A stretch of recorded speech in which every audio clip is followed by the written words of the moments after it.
Have you ever judged yourself for procrastinating or felt angry on someone for being rude or silent?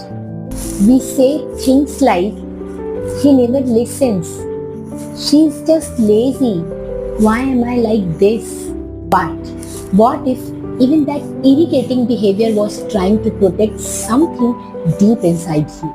In NLP, it is believed that behind every behavior there is a positive intention. This doesn't mean that the behavior is helpful, okay? It means that somewhere behind that pattern is a part of you trying to help.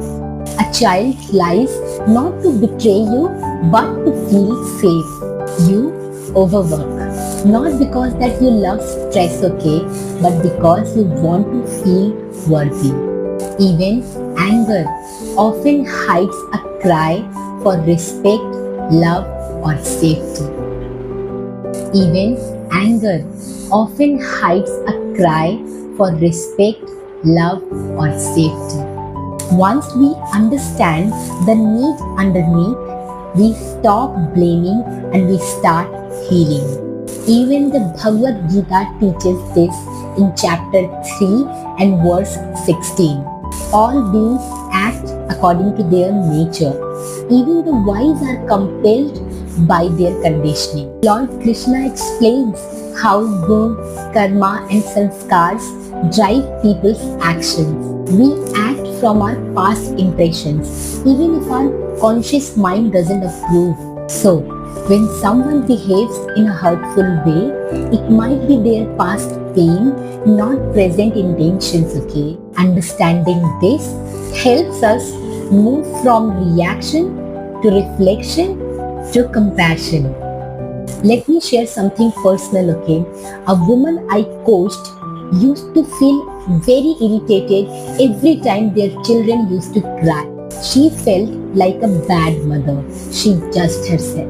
But when we explored deeper, as a child, she was punished for expressing her emotions.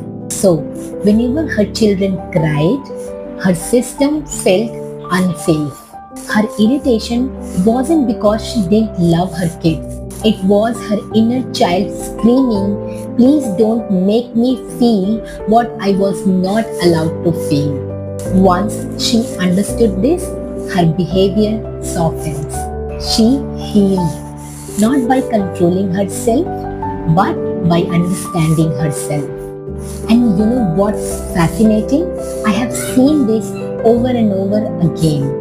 When someone struggles with irritation, overthinking, or emotional withdrawal, it quietly shows up in their handwriting too. Not in an obvious way, okay, but in a way that their letters hold back or pressed too hard or flow with hesitation. It's like their pen is carrying the emotion that their voice never expressed. And when they begin writing intentionally through graphotherapy, slowly their writing transforms, and so does the way they respond to life. That's the power of unwritten emotions finding their way back to light. Now, take a deep breath and ask yourself, what is that one behavior that I hate in myself or in someone close to me? Now, write down what could this behavior be trying to protect or fulfill?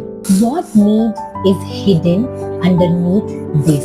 And then write this 5 times in your journal in your own handwriting. I choose to honor the need even if I change the behavior. This is how emotional healing begins, not by force but by understanding.